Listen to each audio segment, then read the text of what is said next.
नमस्कार मित्रांनो, मी समाधान कोकाटे सर पुन्हा एकदा तुमचं आपल्या समाधान कोकाटे अकॅडमीच्या ऑनलाईन लर्निंग प्लॅटफॉर्मवरती मी मनापासून स्वागत करतोय। मित्रो, आज राज्यसेवा पूर्व परीक्षा 2024 चा पेपर पार पडलेला आहे।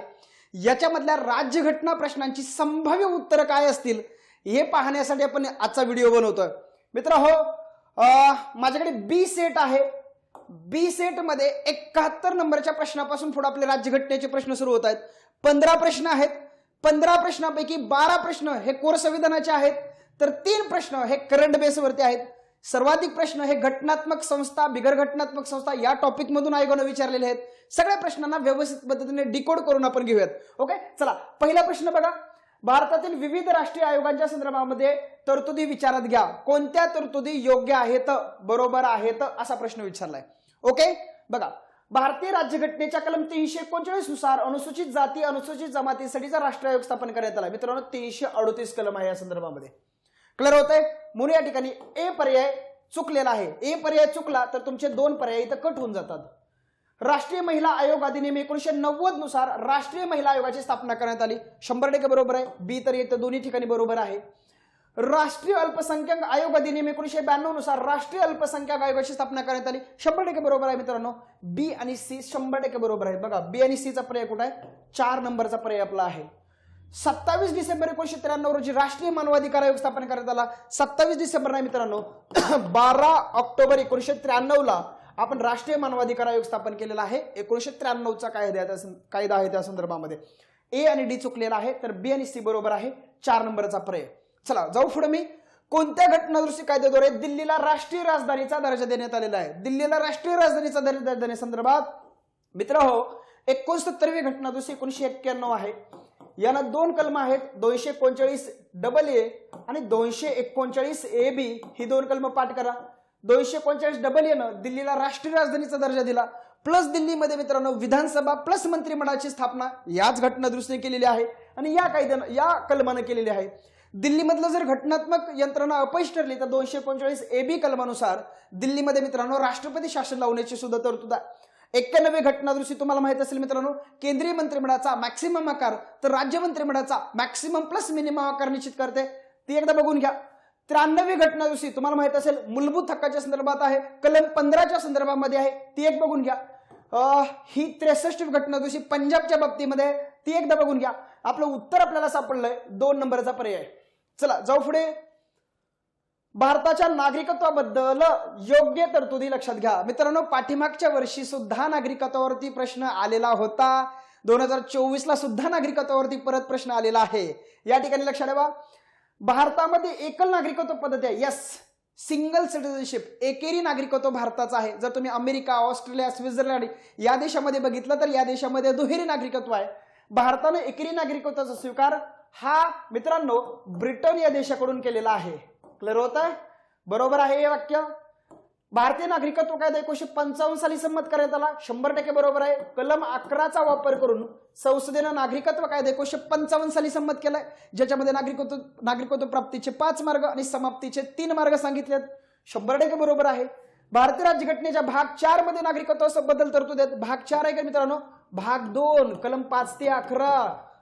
ओके, सी नंबरचा पर्याय या ठिकाणी चुकलेला आहे। ए आणि बी बरोबर आहे। ए आणि बी बरोबर आपल्या 3 नंबरच्या पर्यायाचा भाग आहे। 3 नंबरचा पर्याय। क्लिअर होतंय? ए आणि बी। चला जाऊ पुढे। सी चुकलेला आहे। भारताचा आकस्मिक निधी खालीपैकी कोणाच्या अधिकाराखाली ठेवण्यात आला? मित्रांनो, आपल्याकडे 3 प्रकारचे निधी आहेत। ओके, लोकलेखा निधी, त्याच्या अगोदर भारताचा संचित निधी। ओके, हे कलम 266 चा भाग आहे आणि 267 चा भाग मित्रांनो आपल्याकडे कुठला आहे रे? आकस्मिक निधी। आकस्मिक निधीच्या बाबतीमध्ये लक्षात ठेवा, केंद्रीय वित्त सचिव राष्ट्रपतीच्या आदेशाने हा निधी धारण करत असतात। लक्षात ठेवा, म्हणजेच हा निधी थेट भारताच्या राष्ट्रपतींच्या अधिकाराखाली ठेवण्यात आलेला आहे। याच्यामधून केंद्र सरकार आकस्मिक परिस्थितीमध्ये पैसा खर्च करत असतं आणि नंतर त्याला मित्रांनो भारताच्या संसदेची संमती प्राप्त करत असतं। हे या ठिकाणी लक्षात ठेवा। त्याच्यामुळे आकस्मिक निधी हा सरकारला खर्च करता यावा, अचानक उद्भवलेल्या परिस्थितीला तोंड देता यावं, म्हणून त्या ठिकाणी हा कार्य राष्ट्रपतीच्या अधिकाराखाली ठेवण्यात आलेला आहे आणि नंतर एकदा खर्च करून गेल्यानंतर त्याला भारताच्या संसदेची संमती लागते। त्यामुळे प्रायमरी रोल हा राष्ट्रपतीचा आहे आणि नंतरचा रोल हा भारताच्या संसदेचा आहे. त्यामुळे ह्याचं उत्तर आपल्याला मित्रांनो 2 नंबरचा पर्याय सांगता येऊ शकतं. नंतर जर तुम्ही बघितलं संचित निधी, लोकलेखा निधी, याच्यावरती कॅगचा हा काय असतो रे, थेट कंट्रोल असतो. कॅग वरती स्वतंत्र आयोगाने पुढे प्रश्न विचारलेला आहे. ओके, चला जाऊ पुढे. मी 2 नंबरचा पर्याय याचा ऑप्शन आहे उत्तर क्रमांक 2. चला, केशवानंद भारती केसवरती प्रश्न आलेला आहे. अपेक्षित होता केशवानंद भारती केसवरती प्रश्न. क्लिअर होत आहे? काय प्रश्न विचारलाय बघा. सदरऊ खटला हा भारताचे सरन्यायाधीश ON रे नाही मित्रांनो, इथे सिकरी साहेब होते सरन्यायाधीश. सरन्यायाधीश सिकरी साहेब होते. या 13 न्यायाधीशांच्या खंडपीठाचे ते अध्यक्ष सुद्धा होते. हे या ठिकाणी लक्षात ठेवा. म्हणून ए पर्याय या ठिकाणी चुकलेला आहे. ए या ठिकाणी गेला, ए या ठिकाणी गेला. बघा 7 विरुद्ध 13 जज होते. 13 पैकी 7 लोकांनी त्या ठिकाणी खटल्याच्या बाजूने निर्णय दिला, तर 6 लोकांनी खटल्याच्या विरोधामध्ये निर्णय दिला. 7 विरुद्ध 6 न्यायमूर्तींच्या बहुमताने खंडपीठाने मूलभूत संरचना सिद्धांताची काय रे रूपरेखा दिली. क्लिअर होत आहे? हे वाक्य 100% बरोबर आहे. या खटल्याने गोलकनाथ प्रकरणातील निर्णय बदलवला. येस मित्रांनो, 1967ला गोलकनाथ खटल्यामध्ये सुप्रीम कोर्टाने सांगितलं होतं की मूलभूत हक्क अलौकिक अरूपांतरणीय आहेत, त्याच्यामध्ये भारताची संसद बदल करू शकत नाही. गोलकनाथ खटल्याला प्रत्युत्तर म्हणून संसदेनं 24वी घटनादुरुस्ती 1971 केली.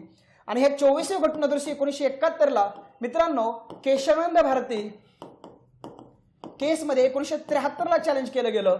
आणि केशवानंद भारती केसमध्ये 1973ला सुप्रीम कोर्टानं गोलकनाथ खटल्यामधला आपला निर्णय बदलवला आणि त्या ठिकाणी सांगितलं संसद मूलभूत हक्कामध्ये बदल करू शकते, फक्त बदल करत असताना संसदेला मित्र हो घटनेच्या मूलभूत संरचनेला धक्का लावता येणार नाही, घटनादुरुस्ती करून त्याच्यामध्ये बदल केला जावा. आणि घटनादुरुस्ती करत असताना मित्र हो संविधानाच्या मूलभूत संरचनेला धक्का लावता येणार नाही. मूलभूत संरचना म्हणजे घटनेची अशी काही पायाभूत वैशिष्ट्ये आहेत जी संसदेला कधीही काढून टाकता येणार नाहीत, संसदेला ती कधीही बदलता येणार नाहीत. मित्रो सी पर्याय 100% बरोबर आहे. सदरऊ खटला हा न्यायालयीन सक्रियतेचं उदाहरण म्हणावं लागेल. 100% न्यायालयीन सक्रियता म्हणजे काय, खऱ्या अर्थानं जर तुम्ही बघितलं तर गोलकनाथ खटला असेल, केशवानंद भारती खटला असेल, हा मित्र हो जमिनीच्या खटल्यांच्या संदर्भामध्ये केंद्रीकृत असलेला हा खटला होता. परंतु खऱ्या अर्थानं याच्यामध्ये सुप्रीम कोर्टानं घटनेच्या मूलभूत संरचनेचा अर्थ लावला, घटनेतल्या वेगवेगळ्या तरतुदींचा अर्थ लावला. त्याच्यामुळे स्वतःहून त्या ठिकाणी न्यायालय काही गोष्टींचा सुमोठो दखल घेते. अशा परिस्थितीमध्ये हा खटला न्यायालयीन सक्रियतेची चालना किंवा उदाहरण म्हणून सुद्धा आपण त्याच्याकडे बघू शकतो. मित्र हो BCD 100% तिन्ही पर्याय बरोबर आहेत. म्हणून आपलं उत्तर क्रमांक 2 हे असलं पाहिजे. बिनचूक उत्तर BCD 2 नंबरच्या पर्यायामध्ये आहे. जाऊ पुढे. मी 76 नंबरचा प्रश्न बघा. भारतातील घटनादुरुस्ती संदर्भात खालील विधानांची सत्यता तपासा. बघा इथं 10, 12, 15, 22 अशा 4 घटनादुरुस्ती दिलेल्या आहेत. मित्रांनो 10वी घटनादुरुस्ती ही दादरा हवेलीला केंद्रशासित प्रदेशाचा दर्जा देणे संदर्भामध्ये आहे. 100% बरोबर आहे. त्यानंतर दमन दीव गोवा याला भारतामध्ये केंद्रशासित प्रदेशाचा दर्जा देण्यासंदर्भामध्ये तुम्हाला माहित असेल 12वी घटनादुरुस्ती आहे. आणि पुदुच्चेरीच्या संदर्भामध्ये 14वी घटनादुरुस्ती आहे, तुम्हाला माहित असेल. क्लिअर होत आहे? बी या ठिकाणी चुकलेला आहे. बघा बी इथं गेला, बी इथं गेला. ओके, ए 100% बरोबर आहे. ए 100% बरोबर आहे. सी बघा 15व्या घटनादुरुस्तीनुसार केंद्रशासित प्रदेशांमध्ये विधिमंडळ स्थापन करण्यात आले. 15वी नाही मित्रांनो इथं घटनादुरुस्ती, इथं 14वी घटनादुरुस्ती आहे. 239 सिंगल ए कलम आहे. सी चुकला, सी गेला या ठिकाणी. उत्तर मिळालंय ए आणि डी. बघा 22व्या घटनादुरुस्तीनुसार मेघालय या राज्याची निर्मिती करण्यात आली. हो मित्रांनो, आसामच्या अंतर्गत एक उपराज्य म्हणून मेघालयची त्या ठिकाणी काय करण्यात आलेले निर्मिती करण्यात आलेली आहे. ए आणि डी बरोबर, तर बी आणि सी चुकीचे आहेत. बघा ए आणि डी बरोबर, आपला उत्तर क्रमांक 4 या ठिकाणी मिळालेला आहे. हे या ठिकाणी लक्षात ठेवा. अशा पद्धतीने ह्याचं शॉर्ट मध्ये विश्लेषण आहे मित्रांनो. बाकी डीप मध्ये विश्लेषण आपण नंतर बघून घेऊ. क्लिअर होतंय? चला 10 इथं 11च्या ऐवजी 12 पाहिजे, इथं 15च्या ऐवजी 14 पाहिजे. पुढे बघा 77 नंबरचा प्रश्न. भारताच्या राज्यघटनेतील कोणत्या कलमात भारताचं नियंत्रक आणि महालेखा परीक्षक याची तरतूद आहे? 100% माहिती आहे. कलम 148 ते 151 ही कॅगच्या संदर्भामधली कलम आहेत. भारतीय राज्यघटनेचा भाग 5 प्रकरण 5. क्लिअर होतंय? बाकी काय आपण त्या ठिकाणी जास्त बघायला नको. 148 ते 151. पुढे बघा मित्रांनो, भारतीय राज्यघटना धर्मनिरपेक्ष राज्य स्थापित करतं. म्हणजेच काय, सेक्युलरिझम म्हणजे काय? बघा आता राज्यसेवा कंबाईन गट का 2023 ला याच्यावर प्रश्न आला होता. तो जर प्रश्न तुम्ही नीट बघितला तर तुम्हाला याचं उत्तर व्यवस्थित पद्धतीने सापडून जातं. बघा राज्य रोजगाराच्या बाबतीत धर्माच्या आधारावर भेदभाव करते. धर्माच्या आधारावर भेदभाव करते का रे? नाही. कलम 16 जर बघितलं, कलम 16 एक सब क्लॉज 1 बघितलं तर धर्म असेल, वंश असेल, लिंग असेल, जात असेल, जन्मस्थान असेल, कुळ असेल, निवास असेल, केवळ या 7 घटकाच्या आधारे या ठिकाणी भेदभाव करायला राज्य संस्थेला काय केलं आहे मित्रांनो, प्रतिबंध केलेला आहे. त्याच्यामुळे जर तुम्ही बघितलं तर धर्माच्या आधारे भेदभाव करायला थांबून या ठिकाणी सेक्युलरिझमलाच सपोर्ट करण्याचा प्रयत्न या ठिकाणी कलम 16 झालेला आहे.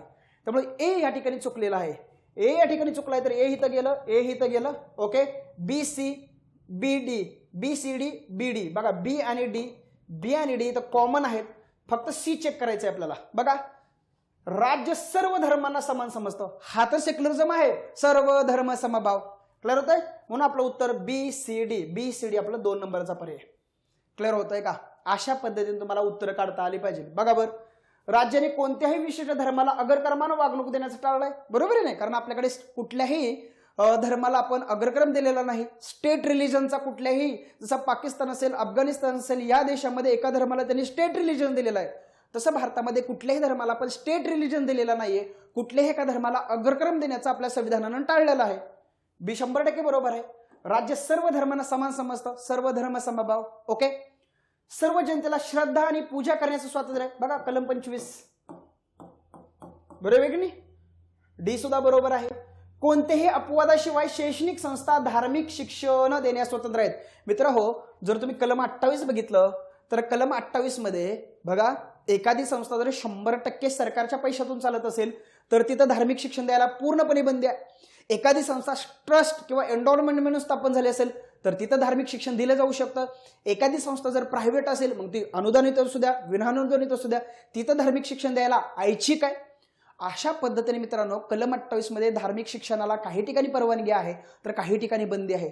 त्याच्यामुळे आपण म्हणतोय कोणत्याही अपवादाशिवाय शैक्षणिक संस्था धार्मिक शिक्षण देण्यास स्वतंत्र आहेत का, तर अजिबात नाही. म्हणून या ठिकाणी ई चुकलेला आहे. उत्तर आपलं ए आणि ई चुकलाय, तर बी सी डी हे 2 नंबरचा पर्याय आहे. क्लिअर झालं? तुम्हाला कंबाईन गट का 2023 ला असा प्रश्न विचारला होता की भारतीय राज्यघटनेतली अशी कोणती कलम आहेत जी धर्मनिरपेक्षता प्रस्थापित करतात.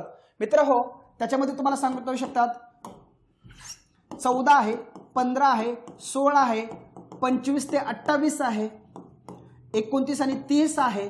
क्लिअर होत आहे? त्यानंतर मित्रांनो कलम 44 आहे, 51A आहे. ही सगळी कलम लक्षात ठेवा.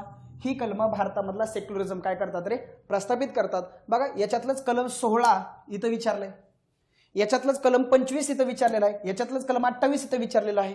क्लिअर होत आहे? तर आता उपयोजन बेस सुद्धा प्रश्न यायला लागलेले आहेत, हे लक्षात ठेवा. चला, उत्तर क्रमांक 2 आपल्याला या ठिकाणी भेटलेलं आहे. चला पुढे जाऊ. मी राज्यघटनेतील कोणती कलम आपल्या देशातील निवडणूक व्यवस्थेला रिप्रेझेंट करतात? बघा भाग 15 निवडणूक व्यवस्थेसंदर्भामध्ये आहे, 324 ते 329. उत्तर क्रमांक 2 सोपा प्रश्न होता. पुढे जाऊयात आपण. पहिल्या लोकसभेच्या संदर्भामध्ये खालील विधानं विचारात घ्या. आता नुकत्याच लोकसभेचे इलेक्शन्स पार पडलेले आहेत. ओके, तर पहिल्या लोकसभेवरती आयोगाने प्रश्न विचारलेला आहे, बरोबर विधानं शोधा असं म्हटलंय. ओके, बघा 25 ऑक्टोबर 1951 ते 21 फेब्रुवारी 1952 या कालावधीत झालेल्या भारताच्या पहिल्या सार्वत्रिक निवडणुकीनंतर 17 एप्रिल 1952 रोजी पहिल्यांदा लोकसभेची स्थापना करण्यात आली. मित्रांनो 17 एप्रिल 1952लाच आपण पहिली आपली काय रे लोकसभा सुरुवात झाली. याच दिवशी आपण आपल्या संविधान सभेला हंगामी संसदेचा जो दर्जा होता तोही त्या ठिकाणी तिचं अस्तित्व, हंगामी संसद म्हणून असलेलं आपल्या संविधान सभेचं अस्तित्व सुद्धा आपण याच दिवशी रद्द केलेलं होतं. म्हणून आपलं ए पर्याय 100% बरोबर आहे. पहिल्या लोकसभेचं पहिलं अधिवेशन 13 मे 1952 रोजी झालं. मित्रांनो हे वाक्य 100% बरोबर आहे. पहिल्या लोकसभेने आपला कालावधी पूर्ण केला आणि ती 1 एप्रिल 1957 रोजी विसर्जित झाली. मित्रांनो 1 एप्रिलला नाही तर 4 एप्रिल 1957ला ती विसर्जित झाली. सी पर्याय या ठिकाणी चुकलेला आहे. 4 एप्रिल 1957ला ती विसर्जित झाली. जी.व्ही. मावळणकर हे पहिल्या लोकसभेचे उपसभापती होते. ते उपसभापती होते का रे? नाही, ते कोण होते? सभापती होते. उपसभापती कोण होते? अनंत सय्यनम अय्यंगार होते. लक्षात ठेवा, अनंत सय्यनम अय्यंगार हे पहिले उपसभापती होते नव्या लोकसभेचे किंवा नव्या संसदेचे, हे लक्षात ठेवा. त्यामुळे डी हे या ठिकाणी चुकलेलं आहे. उत्तर आपलं मित्रांनो ए आणि बी. ए आणि बी कुठे आहे? ए आणि बी हे 2 नंबरच्या पर्यायामध्ये आपल्याला आयोगाने दिलेलं आहे, हे या ठिकाणी लक्षात ठेवा. ओके, चुकलंय काय बघून घ्या. बी आणि सी चुकले, का चुकले तेही एकदा बघून घ्या. चला पुढे जातोय मी. मुख्य माहिती आयुक्ताच्या नियुक्तीची शिफारस करणाऱ्या समितीने खालीपैकी कोण सदस्य आहेत? याच्यावरती मित्रांनो 2 प्रश्न आयोगाने विचारलेले आहेत बघा. केंद्रीय माहिती आयोगावरती वैधानिक संस्था आहे, 2005च्या माहिती अधिकार कायद्याने तिची स्थापना झालेली आहे. राष्ट्रपती मुख्य माहिती आयुक्त आणि सगळ्याच माहिती आयुक्त इतर माहिती आयुक्तांची राष्ट्रपती त्या ठिकाणी मित्रांनो नेमणूक करतात. परंतु त्या ठिकाणी राष्ट्रपतीच्यासाठी एक शिफारस करणारी कमिटी आहे. त्या कमिटीमध्ये कोण कोण असतं असा आयोगाने प्रश्न विचारलाय. पंतप्रधान त्याचे अध्यक्ष असतात, त्यानंतर लोकसभेचे विरोधी पक्षनेता त्याच्यामध्ये असतात. ओके, विरोधी पक्षनेता त्याच्यामध्ये असतो आणि पंतप्रधानाद्वारे नॉमिनेट केलेला एक केंद्रीय कॅबिनेट मंत्री सुद्धा त्याच्यामध्ये असतो. अशी 3 लोक मुख्य माहिती आयुक्तांची त्या ठिकाणी राष्ट्रपतीला शिफारस करत असतात. राष्ट्रपती त्यांची त्या ठिकाणी काय करतो रे, नेमणूक करतात. हे या ठिकाणी लक्षात ठेवा. उत्तर ए, बी आणि डी. ए, बी आणि डी बघा, पहिला पर्याय आहे आपला ए, बी, डी वाला. ओके, पाठीमागे राष्ट्रीय मानवाधिकार आयोग आहे, त्याच्या कमिटीवर आयोगाने 2दा प्रश्न विचारला होता. मी राज्यसेवा पूर्व परीक्षेच्या विश्लेषण बॅचमध्ये याच्यावर खूपदा बोललेलो आहे बघा. अशा पद्धतीने तुम्ही करा, अशा पद्धतीने करा. एक व्हिडिओ आपल्या टेलिग्राम चॅनलला टाकलाय मी, खूप प्रेडिक्शन्स दिली होती, त्याच्या आधारे आयोगाने सगळे पॅटर्न विचारलेले आहेत. इकडे बघा मित्रांनो, केंद्रीय माहिती आयोगामध्ये एक मुख्य माहिती आयुक्त आणि जास्तीत जास्त किती माहिती आयुक्त असतात हा तर प्रश्न तुमच्या सरळ सेवेला तलाट्याला पण आयोगाने विचारला होता. किती रे, 10 माहिती आयुक्त असतात असा प्रश्न विचारला होता. याचं उत्तर काय रे, 2 नंबरचा पर्याय आहे. याचं उत्तर काय रे मित्रांनो, 1 नंबरचा पर्याय आहे. पुढे चला, अयोग्य जोडी शोधा. बघा, हा प्रश्न घटना निर्मितीमधून आला होता, पण त्यातनं पहिलेच आपल्याला आयोगाने 2 वाक्य विचारली होती बघा. 22 जुलै 1947 रोजी संविधान सभेद्वारा राष्ट्रध्वज कृत करण्यात आला, बरोबर आहे. 24 जानेवारी 1950 रोजी राष्ट्रगीत आणि काय रे, राष्ट्रगान या दोघांचाही स्वीकार झालेला आहे 24 जानेवारी 1950 ला. तर शासनाद्वारा राष्ट्रीय दिनदर्शिकेचा स्वीकार कधी केला मित्रांनो, 25 जानेवारी 1950 ला नाही तर 22 मार्च 1957 ला त्याचा काय केलेला रे, स्वीकार केलेला आहे. 22 मार्च 1957 ला हे या ठिकाणी लक्षात ठेवा. आणि 26 जानेवारी 1950 ला आपण आपल्या राष्ट्रीय चिन्हाचा काय केला रे, स्वीकार केलेला आहे, सारनाथचा अशोक स्तंभ. मित्रांनो, एकूण जर आपण बघितलं तर आपल्याकडे 17 राष्ट्रीय प्रतीक आहेत, 17 राष्ट्रीय प्रतीक आहेत. ओके, हे या ठिकाणी लक्षात ठेवा. उत्तर क्रमांक 3 असेल. पुढे बघा मित्रांनो, घटक राज्यातील आणीबाणीच्या संदर्भामध्ये बोम्मई खटल्या संदर्भात कोणती विधानं योग्य आहेत. यसारा बोम्मई खटला कधी झाला होता, 1994 ला झाला होता. हा मित्रांनो आणीबाणीच्या संदर्भामध्ये असणारा खटला आहे. हा खटला मित्र हो राष्ट्रपती राजवटीच्या संदर्भामध्ये खटला आहे. एखाद्या राज्यामध्ये राष्ट्रपती राजवट कधी लावली तर योग्य असेल, म्हणजे 356 कधी लावलं तर योग्य, कधी लावलं तर अयोग्य, कधी सरकारनं राष्ट्रपती राजवट एखाद्या राज्यामध्ये लावली पाहिजे, त्या संदर्भामध्ये जेवढे काही गाईडलाईन्स आहेत त्या गाईडलाईन्स मित्रांनो यसार बोम्मई खटल्यामध्ये सुप्रीम कोर्टाने दिलेले आहेत. हे लक्षात ठेवा. बोम्मई खटल्याचा निकाल सर्वोच्च न्यायालय 1994 मध्ये दिला, बरोबर आहे मित्रांनो. घटक राज्यात राष्ट्रपती राजवट आणली गेल्यास राज्यांना सर्वोच्च न्यायालयाकडे दाद मागता येऊ शकते असं मित्रांनो सुप्रीम कोर्टाने यसार बोम्मई खटल्यामध्ये सांगितलं होतं. 100% बरोबर आहे. सबळ कारण नसताना राष्ट्रपती राजवट आणली गेल्यास सर्वोच्च न्यायालय केंद्र सरकारचा निर्णय रद्द करू शकतं. 100% हे बरोबर आहे. आणि घटक राज्यातील विधानसभा बरखास्त करण्याच्या आदेशाला संसदेची मान्यता घेणं आवश्यक असेल. आता मित्रांनो बघा, इथं तुमचं कन्फ्युजन झालं असेल. बघा, राष्ट्रपती राजवट असेल याला मित्रांनो संसद 2 महिन्यामध्ये, किती महिन्यामध्ये, 2 महिन्यामध्ये साध्या बहुमताने काय देत असते, संमती देत असते. आता यसार बोम्मई खटल्यामध्ये सुप्रीम कोर्टाने असं सांगितलं की जोपर्यंत राष्ट्रपती राजवटीला संसद संमती देत नाही तोपर्यंत राष्ट्रपतींनी संबंधित राज्यातली विधानसभा निलंबित करावी. आणि एकदा संसदेने संमती दिली की त्या ठिकाणी निलंबित केलेली विधानसभा राष्ट्रपती विसर्जित करू शकतात. परंतु जर संबंधित राष्ट्रपती राजवटीला संसदेने जर संमती दिली नाही तर मित्रांनो निलंबित केलेली विधानसभा आहे ती राष्ट्रपती किंवा ती सुप्रीम कोर्ट पुन्हा त्या ठिकाणी काय रे कार्यान्वित करू शकतं. हा महत्वाचा मुद्दा आहे. म्हणजेच काय, जोपर्यंत राष्ट्रपती राजवटीला संसद संमती देत नाही तोपर्यंत राष्ट्रपतींनी विधानसभा निलंबित करावी, ना की विसर्जित. आणि एकदा संसदेने संमती दिली की राष्ट्रपती विधानसभा पुन्हा विसर्जित करू शकतात. हा महत्वाचा मुद्दा आहे. त्यामुळे डी पर्याय 100% बरोबर आहे. उत्तर काय रे, सर्व पर्याय बरोबर आहेत, A B C D. Clear आहे. चला जाऊ पुढे. कोणते कलम उच्च न्यायालयांना मूलभूत अधिकाराच्या अंमलबजावणीसाठी निर्देश जारी करण्याचा अधिकार देतं. बघा मित्रांनो, जेव्हा तुमच्या मूलभूत हक्काचं उल्लंघन होतं तेव्हा तुम्ही कलम 32चा वापर करून सुप्रीम कोर्टाकडे जाऊ शकता. तर कलम 226चा वापर करून तुम्ही कुठे जाऊ शकता रे, उच्च न्यायालयाकडे जाऊ शकता. जेव्हा तुम्ही 32 वापरून सुप्रीम कोर्टाकडे जाता, 226 वापरून हायकोर्टाकडे जाता, तेव्हा सुप्रीम कोर्ट किंवा हायकोर्ट 5 प्रकारचे प्राधिल्य काढू शकतं. त्याच्यामध्ये तुम्हाला माहित असेल हेबियस कॉर्पस, मॅन्डॅमस, प्रोहिबिशन, सर्शोरॉय आणि कोअरंटो. हे पण नीट करून ठेवा. कलम 143 मित्रांनो सर्वोच्च न्यायालयाचा सल्लादायी अधिकार क्षेत्र आहे. कलम 143 135 फेडरल कोर्टाचे अधिकार दिलेत, 133 उच्च न्यायालयाकडून सुप्रीम कोर्टाकडे दिवाणी प्रकरणांमध्ये अपील सांगितलेले आहेत. याचं उत्तर काय रे? 1 नंबरचा पर्याय 226 कलम. क्लिअर होत आहे? त्यानंतर बघा पुढीलपैकी योग्य विधाने विचारात घ्या. बघा नव्या संसदेतील लोकसभेच्या आतील भागाची रचना हे राष्ट्रीय प्राणी सिंहाच्या संकल्पनेवर आधारित आहे. राष्ट्रीय प्राणी सिंहाच्या संकल्पनेवर आधारित नाही, राष्ट्रीय पक्षी मोराच्या संकल्पनेवर आधारित आहे. मोर. जर तुम्ही संसद भवनाच्या भिंती छत बघितलं तर त्याच्यावर मित्रांनो मोराच्या पंखासारखी डिझाईन काढल्याचं आपल्याला पाहायला मिळतंय. हे लक्षात ठेवा. म्हणून या ठिकाणी ए चुकलेला आहे. ए चुकलाय तर बघा ए या ठिकाणी आहे, ए या ठिकाणी आहे बघा. बी आणि सी तर कॉमन आहेत. डी बघावं लागेल. डी बघा. राज्यसभेची रचना भारताचे राष्ट्रीय फूल कमळाच्या संकल्पनेवर आधारित आहे. 100% हे बरोबर आहे. नव्या संसद भवनाचे उद्घाटन 28 मे 2023 रोजी करण्यात आलं. 100% बरोबर आहे. 28 मे 2023 ला पंतप्रधान नरेंद्र मोदी यांच्या हस्ते त्याचं काय झालं रे? उद्घाटन झालं. त्या संदर्भामध्ये मोठा गदारोळ सुद्धा झाला होता, तुम्हाला माहिती असेल. लोकसभा अध्यक्षांच्या बाजूला ऐतिहासिक अशोक चक्राची स्थापना करण्यात आली. अशोक चक्राची स्थापना करण्यात आली का? याच्यावर सुद्धा खूप वाद झाला. तमिळनाडूचे आय थिंक पुजारी असेल त्यांनी दिलेला जो सेंगॉल आहे, सेंगॉलची स्थापना केली आली तिथं. सेंगॉल लक्षात ठेवा. सेंगॉल किंवा सेंगल वगैरे ते तुम्हाला माहिती असेल, ते त्या ठिकाणी बसवलंय. अशोक चक्र नाही, हे ठिकाणी लक्षात ठेवा. म्हणून डी या ठिकाणी चुकलेला आहे. बी आणि सी बरोबर आहेत. बी आणि सी चा पर्याय 1 नंबरला आहे. क्लिअर होत आहे? हे या ठिकाणी लक्षात ठेवा. चला पुढे बघा मित्रांनो. ओके, अजून एक प्रश्न होता बघा. अजून एक प्रश्न आहे. हा प्रश्न आहे मित्रांनो बघा, यांनी पीपीटी मध्ये घेतला नाही.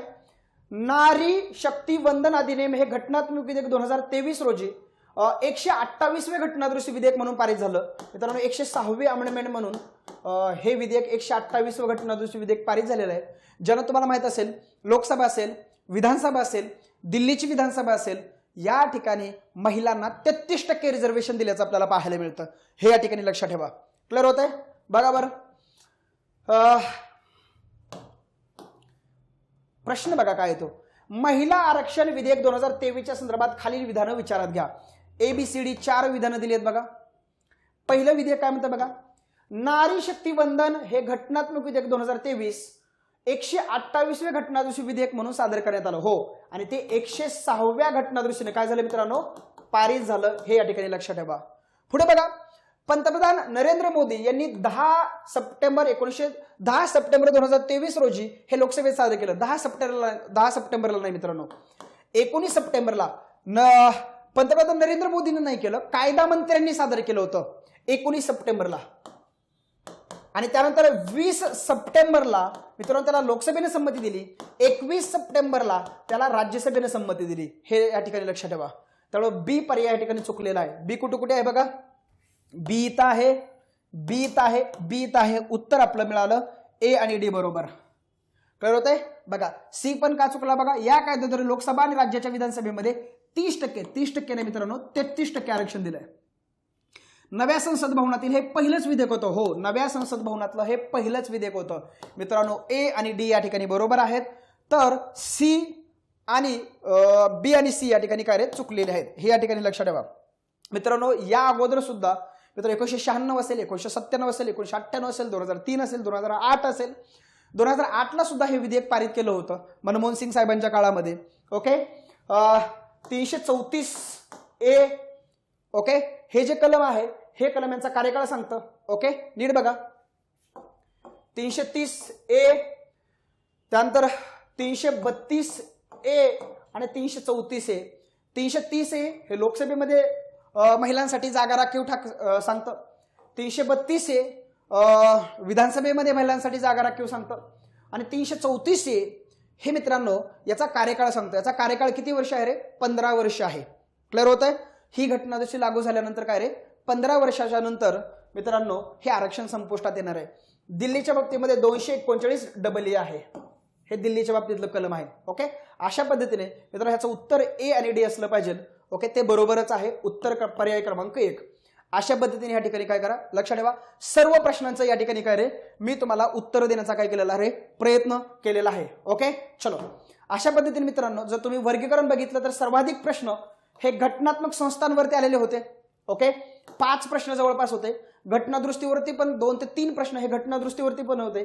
नागरिकत्वावरती आयोगाने रिपीट प्रश्न केलेला आहे. वित्तीय संबंधावरती प्रश्न आलेला होता. मूलभूत हक्कांवरती 2 प्रश्न आले होते. प्रस्तावनेवरती सेक्युलरिझमच्या अनुषंगाने प्रश्न आला होता. संसदेवरती प्रश्न आला होता. संसदेवरती 2 प्रश्न आले होते. करंटच्या अनुषंगाने प्रश्न होता. ओके ते लक्षात ठेवा. आणि पहिल्या लोकसभेच्या अनुषंगाने प्रश्न आला होता. त्यामुळे संसदेला रिलेटेड 2 प्रश्न होते. निवडणूक व्यवस्था आणि करंटच्या अनुषंगाचा. त्यानंतर आपल्या घटना निर्मितीमधून 1 प्रश्न होता. 2 वाक्य थोडी बाहेरची आली होती पण 2 वाक्य तर आपली होती. त्यानंतर आणीबाणीच्या संदर्भामध्ये 1 प्रश्न त्या ठिकाणी तुम्हाला विचारला गेला होता. अशा पद्धतीने प्रश्नांचं काय होतं मित्रांनो, डिस्ट्रीब्युशन तुम्हाला काय पाहायला मिळतं, म्हणजे पाहायला मिळतं अशा पद्धतीने. मित्रांनो आय होप जवळपास सर्व प्रश्नांची या ठिकाणी मी तुम्हाला उत्तर देण्याचा काय केलेला आहे, प्रयत्न केलेला आहे. ओके चला रॅपिड मध्ये तुम्हाला हे म्हणजे उत्तर ठीक आहे, काय प्रॉब्लेम नाही.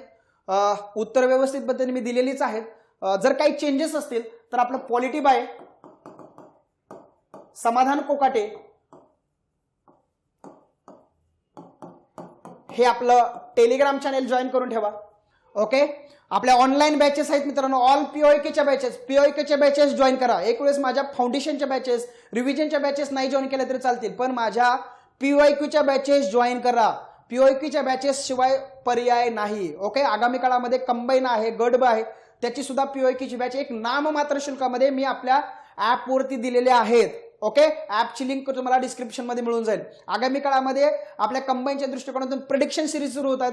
आपलं युट्यूब चॅनेल सबस्क्राईब करून ठेवा, विनामूल्य आहे.